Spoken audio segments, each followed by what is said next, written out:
Assalamualaikum warahmatullahi wabarakatuh. Saudaraku yang dirahmati Allah, pernahkah engkau merasa hidup terasa berat, langkah terasa lambat, dan rezeki seakan tertahan? Padahal engkau sudah bekerja keras, bangun pagi, pulang malam, berusaha sekuat tenaga, namun hasilnya terasa belum cukup.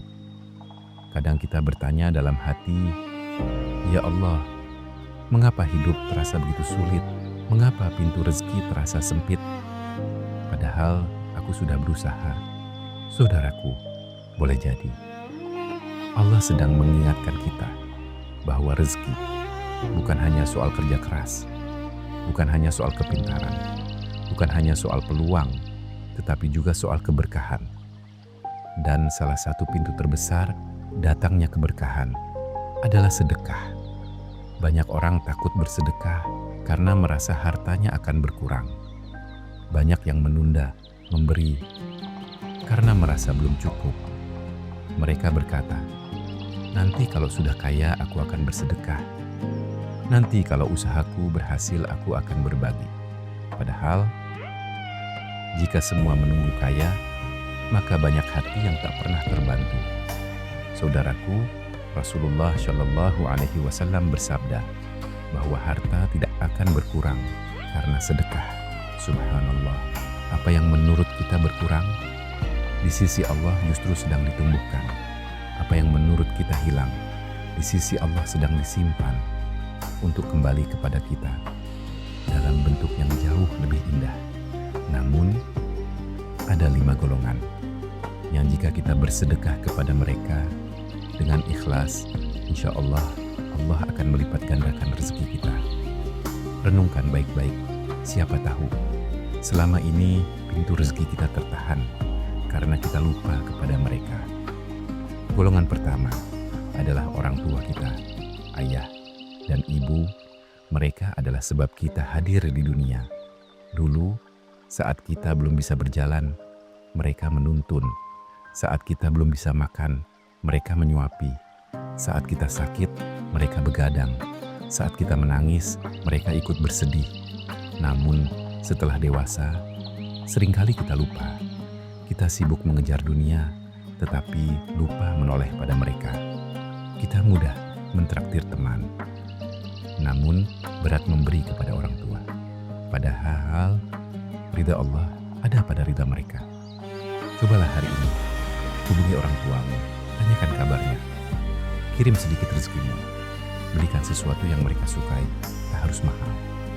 Kadang, sebungkus makanan sederhana lebih berharga daripada hadiah mewah, karena yang mereka butuhkan adalah perhatian. Dan percayalah, air mata bahagia orang tua adalah doa yang membuka langit. Golongan kedua adalah anak yatim, anak-anak kecil yang tumbuh tanpa pelukan ayah, tanpa perlindungan sempurna, tanpa tempat bersandar seperti kita. Saat engkau melihat mereka tersenyum, ketahuilah, senyum itu bisa menjadi sebab Allah tersenyum kepadamu. Mungkin bantuanmu kecil, mungkin hanya makanan sederhana, mungkin hanya perlengkapan sekolah. Namun, di mata Allah, itu sangat besar, karena engkau sedang mengusap luka hati yang mungkin tak terlihat oleh siapapun, dan doa anak yatim seringkali menembus langit tanpa penghalang. Golongan ketiga adalah saudara dan keluarga yang sedang kesulitan. Kadang kita mudah membantu orang jauh, namun lupa melihat sekitar. Padahal bisa jadi sepupu kita sedang kesusahan, paman kita sedang menahan beban, tetangga dekat kita sedang kekurangan makan. Membantu mereka bukan hanya sedekah, tetapi juga menyambung silaturahmi. Dan Rasulullah mengajarkan, siapa yang menjaga silaturahmi, Allah akan lapangkan rezekinya. Jangan tunggu diminta, datangi mereka, bantu diam-diam, karena sedekah terbaik seringkali dilakukan tanpa diketahui siapapun, kecuali Allah. Golongan keempat adalah orang yang menuntut ilmu. Mereka yang belajar demi masa depan. Mereka yang menghafal Al-Quran yang menuntut ilmu agama, yang berjuang menjadi pribadi bermanfaat. Saat engkau membantu mereka, engkau sedang menanam pohon pahala yang buahnya terus mengalir. Bayangkan, jika suatu hari ilmu mereka mengubah hidup banyak orang, setiap manfaat itu akan menjadi aliran pahala untukmu. Inilah sedekah yang tak berhenti walau kita telah tiada. Golongan kelima adalah orang miskin yang tidak pernah meminta. Inilah golongan yang sering luput dari perhatian. Mereka lapar, tetapi tetap tersenyum. Mereka kesulitan, tetapi menjaga kehormatan diri. Mereka tidak mengetuk pintu, tidak menadahkan tangan, tidak mengeluh kepada manusia. Namun Allah melihat mereka, dan Allah mencintai hamba yang menjaga harga dirinya.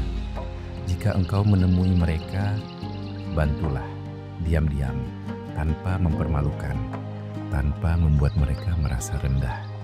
Karena sedekah seperti inilah yang sangat dicintai Allah. Saudaraku, jangan tunggu kaya untuk bersedekah, karena orang yang menunggu kaya seringkali tak pernah merasa cukup. Sedekah bukan soal banyaknya harta, tetapi tentang keluasan hati. 1.000 rupiah yang ikhlas lebih besar nilainya daripada jutaan yang penuh ria. Hari ini lihat sekelilingmu. Mungkin ada orang tua yang menunggu perhatianmu. Mungkin ada anak yatim yang menunggu uluran tanganmu. Mungkin ada keluarga yang diam-diam sedang kesulitan. Mungkin ada penuntut ilmu yang membutuhkan bantuan. Atau mungkin ada seseorang yang menahan lapar, namun terlalu malu untuk meminta. Datangilah mereka, bantulah mereka, meski sedikit, karena bisa jadi satu sedekah kecil hari ini adalah sebab Allah membuka pintu rezeki besar esok hari. Dan kelak saat kita berdiri di hadapan Allah yang menyelamatkan kita, bisa jadi bukan harta yang kita kumpulkan, tetapi harta yang pernah kita berikan. Semoga Allah menjadikan kita hamba yang ringan bersedekah, hamba yang dilapangkan rezekinya, dan hamba yang wafat dalam keadaan dicintainya. Amin ya rabbal alamin. Wassalamualaikum warahmatullahi wabarakatuh.